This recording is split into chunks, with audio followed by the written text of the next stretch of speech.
Let's try it. Let's go for it. Cheers.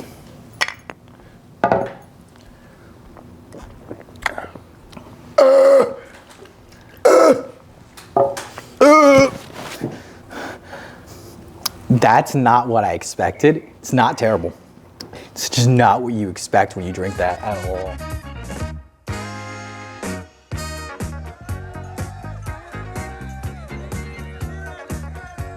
Welcome back to another episode of Beers with Peers. I'm your host, Sandia. Today's guest is a photographer, videographer, director, and much more. You can catch their latest work via YouTube or their Instagram. Please welcome the show, Passe. A round of applause, a round of applause. All right, how do you like beer? I love beer. I more so like trying new things, so. You're on the right show then. Swag. All right, let's get into it. Cheers.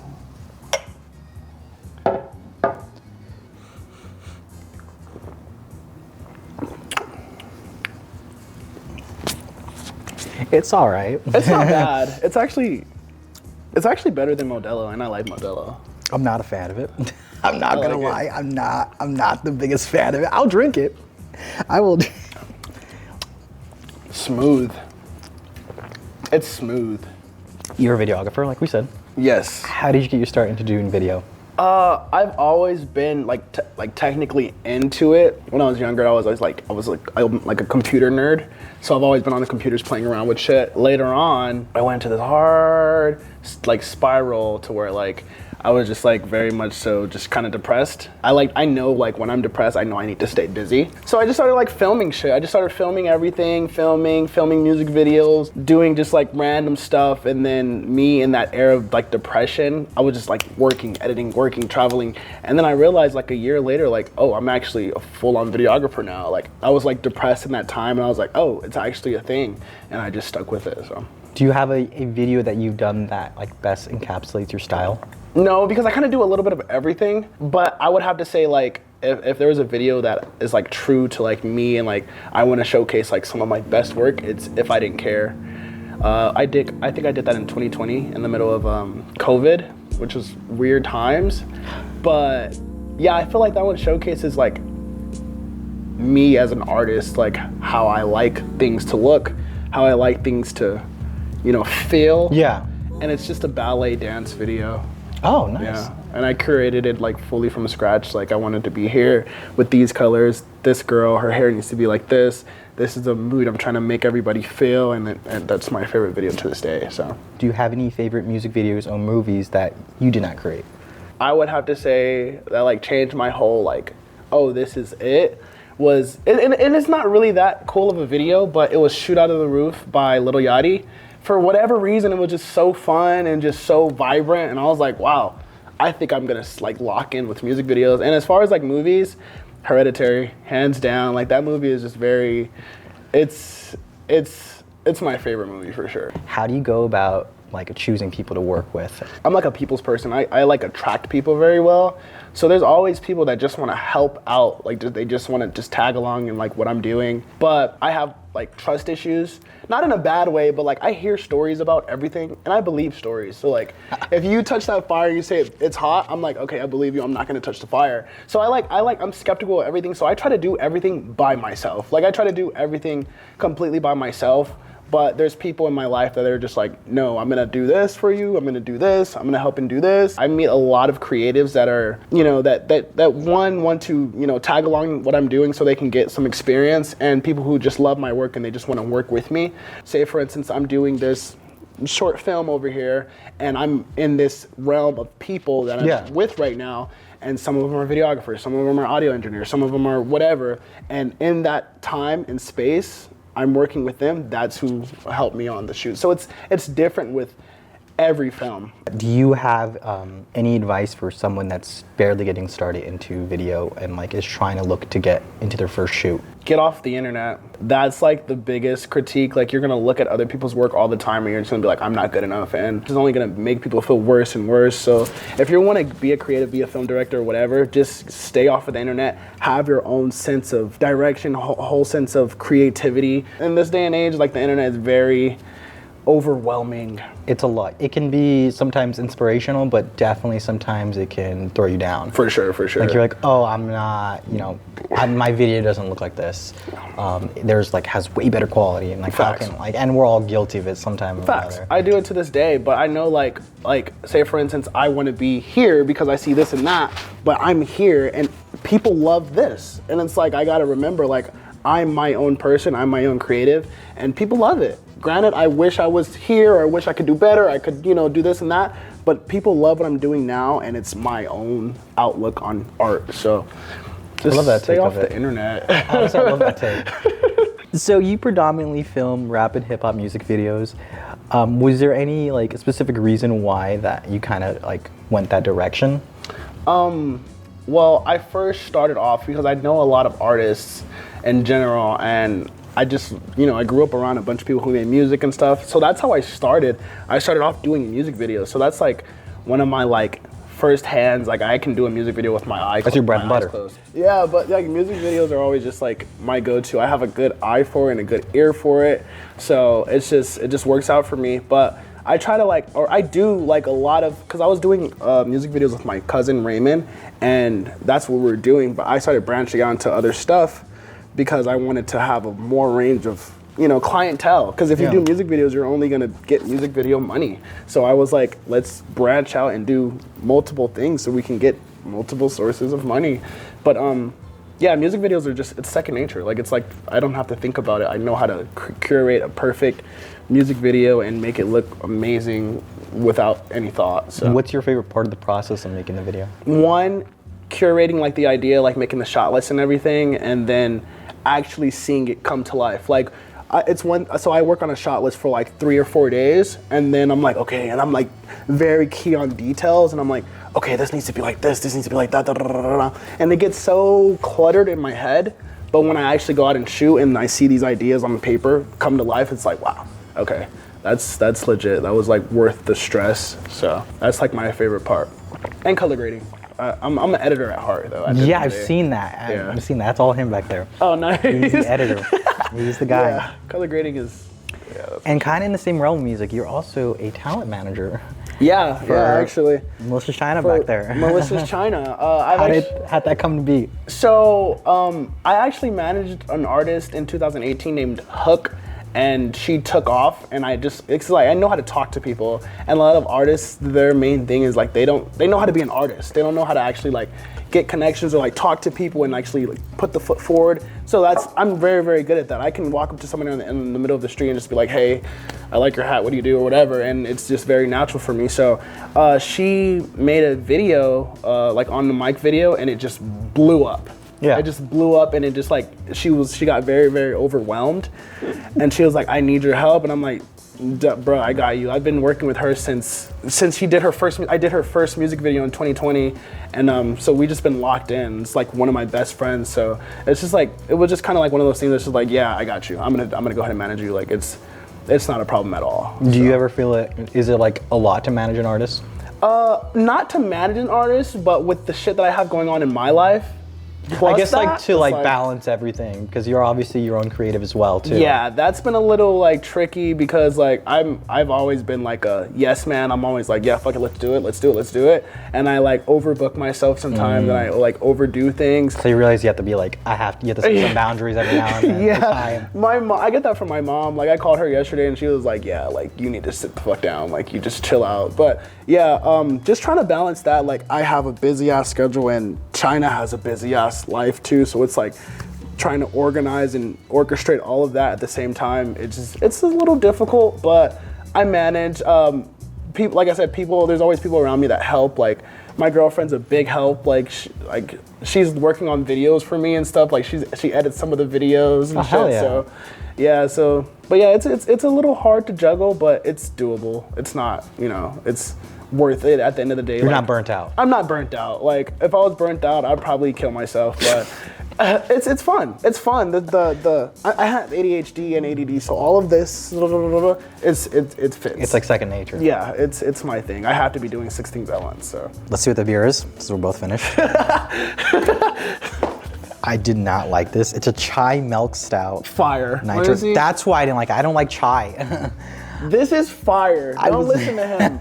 This is fire. Nitro? What is the percent? It's 5%. Oh, not bad. Good to go from the can, like a pro in a glass with steep spices. I couldn't see myself casually drinking it though. I don't. I really just like sipping it. I don't like chai tea, that's why. I've never been a chai tea person. All right, we are in our second beer. Flag. I like the way this looks a lot better. It doesn't look as like... It looks like a beer. Looks like a beer. Yeah. Let's try it. Let's go for it. Cheers.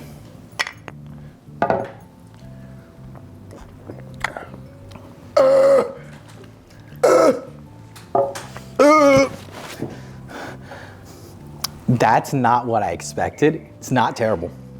It's just not what you expect when you drink that at all. That's trash. You gotta drink it. Yeah. That is not what I expected at all. Holy shit. Look, it's like a spicy chocolate. I don't know what the fuck that is. What is this? This is not, did anyone try this, by the way? It's not at all. Who's drinking this? So we talked about getting into video, but how did your love for film begin? Because you not only are a videographer, you're a photographer, and specifically you like to shoot on film. When I first started doing photography, I shot film. Like so right off the bat. Right off the bat, I started shooting film before I even did digital. I had this photographer that I seen. His name was Oz Martin. He's really, really cool, but he got into like military and stuff like that. But he took amazing photos, and it just inspired me. So I found him on OfferUp, and he was selling a film camera. And that was the first film camera I ever bought, and I was just so inspired by him that I just tried to figure that out. And I think I shot, I want to say like 20 something rolls, and then I got into doing digital. And then I did digital for like a few years and did like a bunch of weird leg stuff. And then I got back into film because, what the fuck did I? Oh, I started going to this film camera store called Wilson Camera. Have you guys heard of them? Yeah. Yeah, those are the guys up there, and just seeing the community, it's a huge, huge community, and it's getting bigger and bigger because film is, it's everything now. Like people coming back, picking up disposable cameras and shit, and just like everything. So like it just became a thing. Like I make YouTube videos about like film now and stuff. So yeah, film photography is sick. I just love the fact that like you have to think about the shot. You have to like it's not like you could just continue your shutter and you're pretty much golden. You have to, you only got a certain amount of shots to do. You have 35 shots to shoot, and you have to be, and it costs money. It costs money to like buy it and develop it. And I started shooting medium format, and that's even worse. It's 10 shots. So I really have to be like very, okay, like this is exactly what I want. Exactly. So it's just fun. It just makes me like actually like pay attention to detail more, and I feel like that can translate into like my videos too. So it just kind of like it works for me. Did you ever want to get into like developing your own film? I do. Oh, you do? I just started like a month ago. Oh and shit! That's what I've been like making my little like Instagram reels on. Just like me developing film, and it's fun. It's cheaper. Hey guys, if you guys are shooting film, develop your own film, please. Please. I feel like, okay, you get a roll of film, it costs $20, right? You got 35 shots. You go to develop it, that's another $20. You just spent $40 on 35 shots. Come on, like you do the math, you develop, you get your developing kit, it costs $40 off the bat, but you can develop 30 plus rolls. It's fun. It's the next step too. Yeah, and you fall in love with your photos more. Like you're developing it. You're actually curating the whole entire photo. So it's the full process of it. It's the full process. So you fall in love with your photos like a lot more. So you mentioned Wilson Cameras, and recently you worked with them to do a testing of their new light reader, the Kex light reader. How did you kind of come into doing that? So I go up there a lot. I feel like I spend a lot of money up there, and I'm like one of their was one of their predominant like people who come up there. Like everyone knew me in there, and I shoot a lot of random different stuff. Like I'm like, you go to my Instagram page and you look at my story, I'm doing something random every single day because that's what my life is. And I think they took advantage of that, and they're like, hey, we want you to go ahead and test out this or these light meters. And I was like, fuck yeah. So we went to California, me, China, and my friend Juan. We tested it out. Like I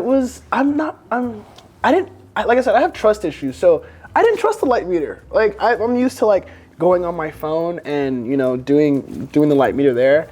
So like even when I had the light meter on there, I still like and checked my phone just to make sure. But nah, it was really really cool. And very, very easy to use. And Wilson Camera, those are my guys up there. So they always like support me. I support them. And how many film cameras do you own? Oh, that's like there's a collection. There we go. That's the collection. There we go. You mentioned collections. I don't know, and I feel like I'm getting a little.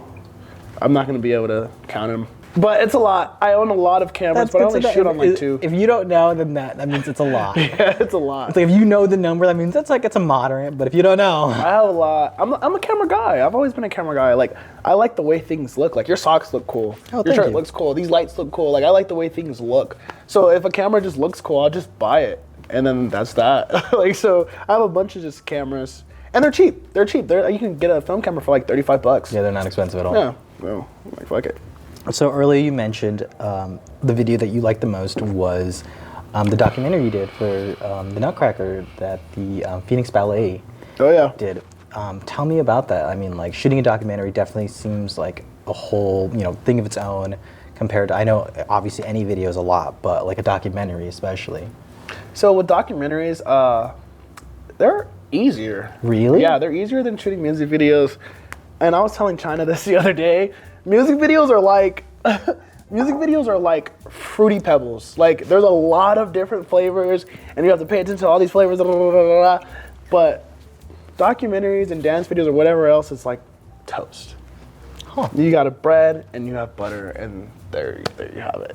So coming from a background of just shooting straight music videos, where I'm like doing this, doing that. You got to put effects. You got to do this. Color. Blah, blah, blah, blah, blah.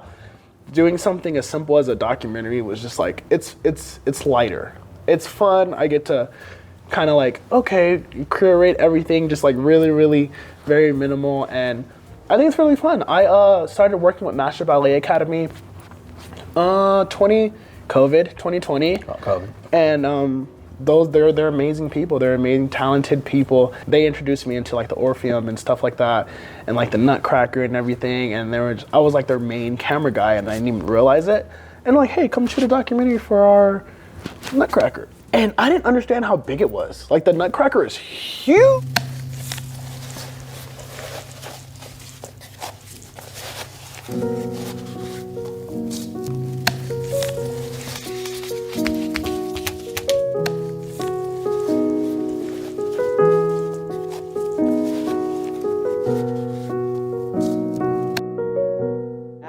It's a big thing. That's why I was like, when I seen that you did that, I'm like, that's a really massive thing. And it's crazy. So like that video, it's been on there for 4 years, and I haven't paid attention to it, but the Nutcracker is every year. Yeah. So that video plays every year. Like whenever the Nutcracker's going on, they'll go and look at that video, and like every year that video just goes up. I'm just like, oh, I forgot all about it. But yeah, it's really really fun. I get to go see backstage and like how everything works, and the packed out Orpheum. It's amazing. It's amazing. I actually just contacted them again because I haven't really touched in with them for like a year. I've just been doing other stuff. But yeah, the Nutcracker is definitely a fun time, and like doing the document. I think I did 2 of them actually. Yeah, I don't know. I did a lot of stuff for them. Is shooting documentaries something you kind of want to get more into?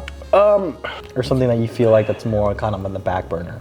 No, I do a lot of documentaries. I don't post a lot of my stuff. I work, like I said, I shoot like 3, 4, 5 videos a day. I don't post a lot of my stuff, but I do. It's part of that music video, documentary, it's part of my source of income. So I do a lot of documentaries actually. Yeah, documentaries it's part of my style. Oh, it's already like everyday routine. Like it's a thing. Every week routine kind of thing. Yeah, there was this company that I worked with, and they were doing one like every week with like creators out here. Like they would do it a magazine on you guys, and it was Zoned magazine, right? Zoned magazine. Yeah. I was doing something with them like every week, and that was pretty cool. I was meeting a lot of people like that too. So yeah, documentaries are just.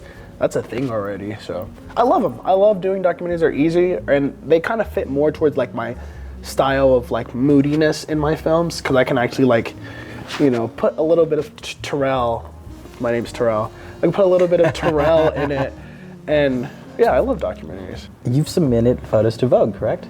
Yeah, I have. So, do you have any comment about how the rap/hip hop industry has like huge effect of the fashion culture? So yeah, so a lot of let's be honest. A lot of our influence comes from music, comes from musicians, artists, and their sense of fashion and their sense of, especially like this day and age, like fashion is huge right now. Like Yeah. you got people like Kanye, like just people who like are very into like fashion, and it's a lot of creators, it's a lot of artists, and there's not a barrier anymore. There's not like a barrier anymore. Young Thug's wearing a dress. When Young Thug put on a dress, that changed everything for like people. So like just it's just like very open-minded. It's very well-rounded now that people, or that artists and fashion are kind of like one. I feel like that's the big thing. I gotta finish this beer. Okay. Just down it. So you do a lot of. You mentioned earlier that you're an editor at heart, and something I noticed that you've been doing recently is you've been doing a lot of like BTS videos about like how like behind the scenes, or like your Valentine video. Yeah. And how like it was like the thought behind it, but also a little bit of the editing side. Yeah. What made you kind of come up with that idea, or what made you want to do that? So I don't really show my face a lot on my Passe page because Yes, we actually didn't know how you look like for a while. yeah. We figured it out. It took us a little bit. We're like, how does he look like? Yeah. So I haven't really shown my face like that, and people, and I'm very like outgoing. And Yeah, you're people are extravagant. Like, yeah. You So have a people are look. like, you need to be putting your face on the internet, and I'm like, I don't know. I kind of like want my art to speak for itself. Like I don't really want, because I was like okay with people just knowing the name and then contacting me and booking me for my name. Well, kind I of love like what you that. said about artists. Like their look means a lot. Yeah, yeah. So I mean, it goes the same with any kind of creative. And I would get like a lot of like feedback, like, hey, you're really fun. You need to showcase that. And I'm like, ugh.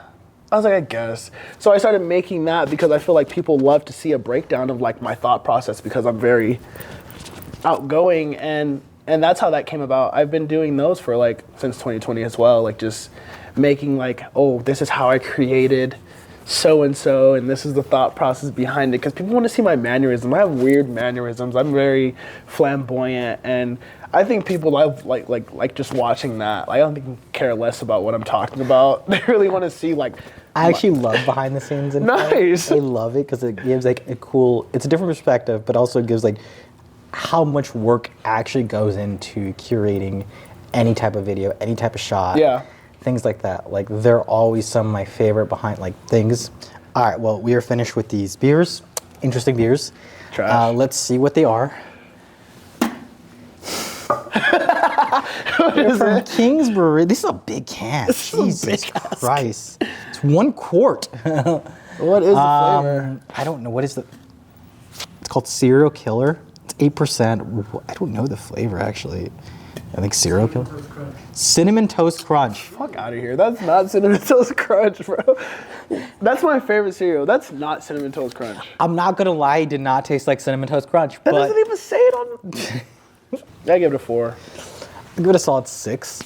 I can drink it again, but... Would you? I wouldn't, like, particularly, like, if I seen it, I don't think I would go for it. Yeah, type shit. But we're done with our second beer. Swag. Let's go on to our game time. We are in our game time. Swag. Whoever makes the goals, apparently, wins. Whoever loses drinks the mini boot. Das Mini Boot. This game is hard. This game is, we were practicing for this, and it's hard to make any goals. Yeah. Let alone get a high score. So, guest, I'll let you go first. Guest, go first. Okay. Let's do it. All right. I got red because I like red. Not gonna make it. You're not gonna make it. Yes. All right. I'll go next. All right. Let's see. All right, bet. Come on. You got it. You got this. Ooh! Yes! Okay. Let's go! All right, that's one. All right. We got it right here. Watch. That hurt my hands. I clapped so loud. You're not gonna make it. Come on. Come on! Okay, we're good. Come on. You got this.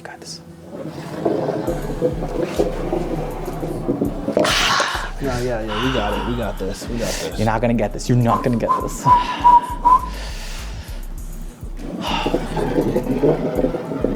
Nah. Come!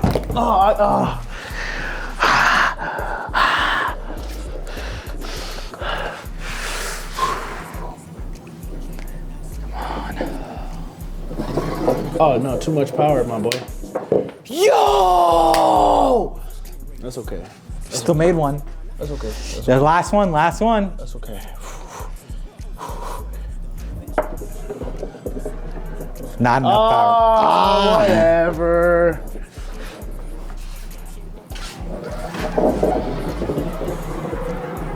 That's okay, bro. Still one. That's okay.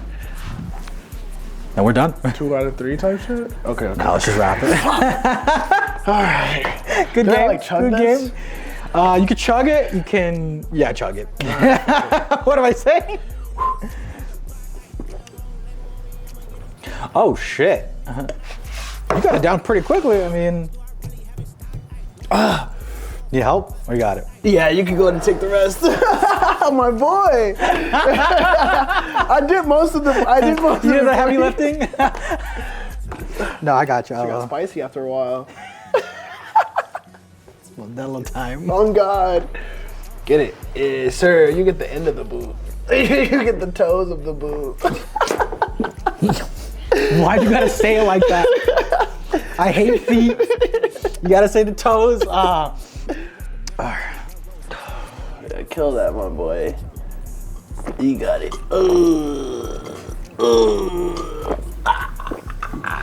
Let's go. Wait. Oh. What? Oh no, you gotta get the toes. That bottom is like. There you go.